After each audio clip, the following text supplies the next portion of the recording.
there, guys. Quick update today. A new newsroom so that we can discuss the new urban combat rework that Warno posted on June 21st. So, just want to start out and say that there's a lot of interesting stuff in here, so we're going to go through it bit by bit and talk about how it might impact the gameplay and maybe what changes you can make to your decks or your playstyle to best adapt here. So they want to basically rework urban combat.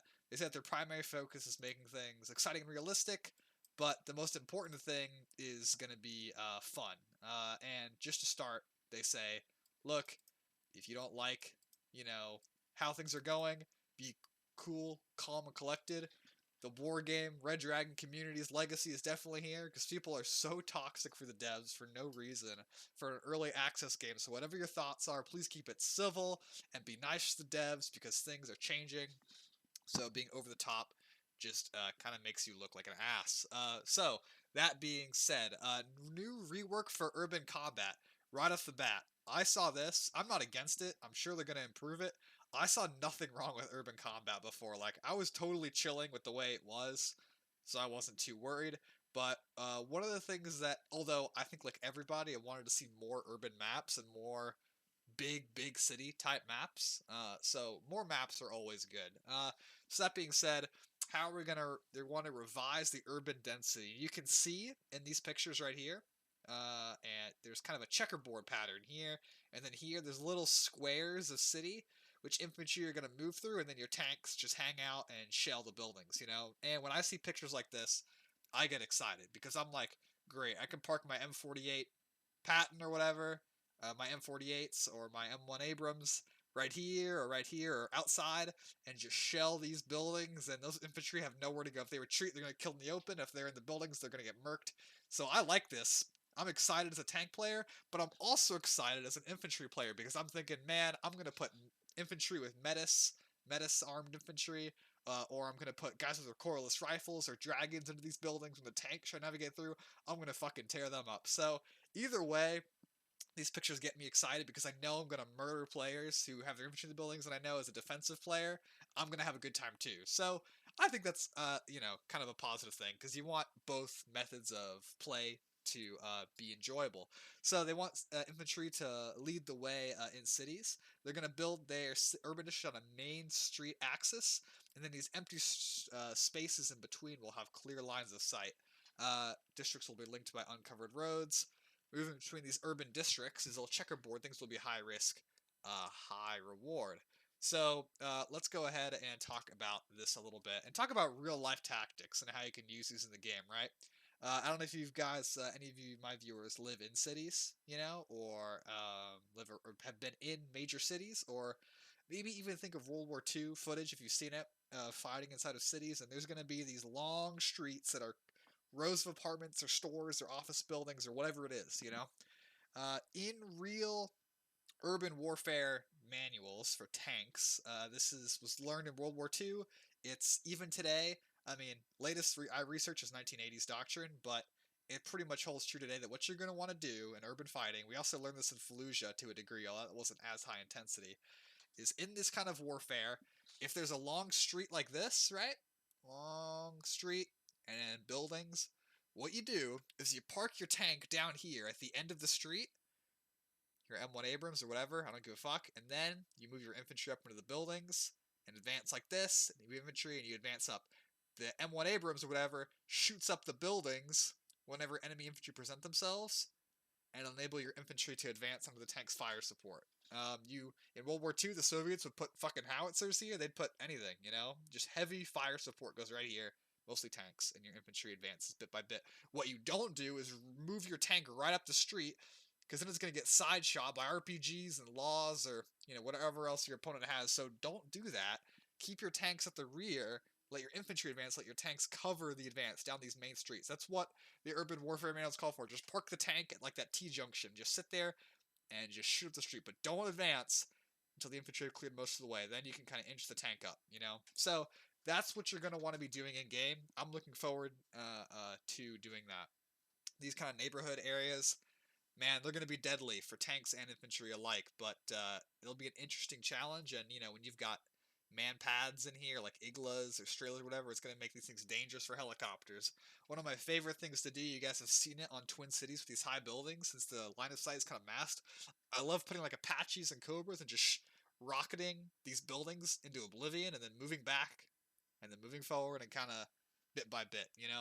Which, so I don't know how it's going to work with these block things, because this looks like a nightmare. I would not move helicopters into this, but we'll see what kind of a role those play. And you can see they're going to have a group of engagement ranges: hand-to-hand, close quarters, remote, tank, and mortar, which are concentric circles radiating out based on which weapon type you want to use. But really, nothing has changed. Close range, your flamethrowers, your satchel charges, your SMGs. Farther away, assault rifles, medium machine guns, and stuff like that. And then you've got longer range where tanks and heavy machine guns and AGTMs are going to cover that stuff. So this basically their mindset is they want to design more new, more exciting towns and cities. They want dynamic urban gameplay and taking risks or even bluffing. You could. What I anticipate is moving infantry in and out is going to be absolutely critical, and you're going to want to have your tanks as their fire support. You can also use something like a Bradley with its autocannon, or the French 20mm on their armored personnel carrier. Also, an option. They just can't take as much damage. That's why I prefer a tank personally.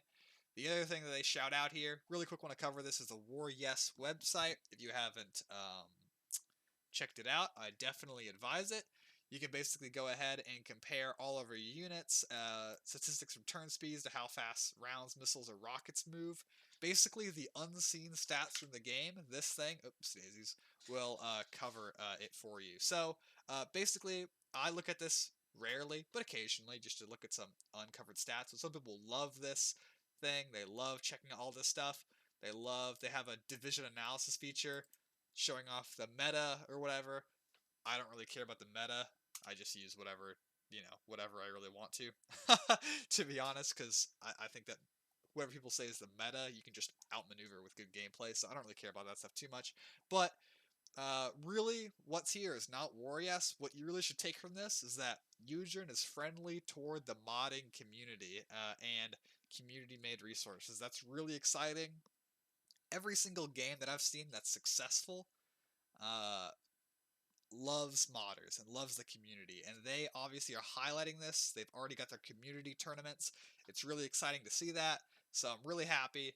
I can't think of any game that hasn't embraced modding and hasn't done well, so I think this bodes well for the future of the game. So that's pretty much it for today, guys.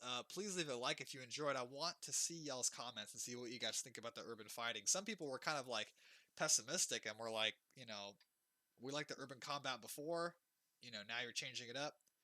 I don't see any issue with this, because like I said, I immediately got excited about the possibilities as a tank player and helicopter player, but also as an infantry player. I know as a KDA division or a more stacked division, I could tear tanks apart in this terrain. So either way, I know that I have a route to have a success, and that's what the good gameplay is about, and good map design is that any division can have a decently okay time. I mean, some are going to be more suited to other things, but I know a lot of fun as a tank player. I know a lot of fun with infantry, taking apart those tanks with AGTMs.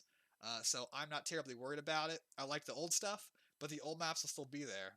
The new maps, presumably, are going to be integrating this into their design. I don't see Eugen redoing old maps, because that would take too much time. So whether you like the old stuff or the new stuff, you're going to get some of both in the game. So personally, I'm not terribly concerned, but I'm curious as to what you guys think about the update and the state of what the maps are going to be looking like going forwards. So with that being said, that's all for today. I encourage you guys to check out our non-voiced gameplay videos. I've been dropping gameplay of the new divisions, or really I should say regiments, pretty regularly, and I can't wait to see this update get integrated. I feel like they're teasing new maps, maybe that's not, I don't think that's too far of a stretch. Like, they're talking about this stuff, so I feel confident in the next couple weeks we might get, a map or two to play with. And also, if they drop one or two new maps, I feel confident they're going to integrate destruction mode into additional maps, maybe 3 or 4 new maps. So that should all be exciting. I'm looking forward to seeing that. So with that being said, that's all for today. This is your host, Star Destroyer Gaming, signing off.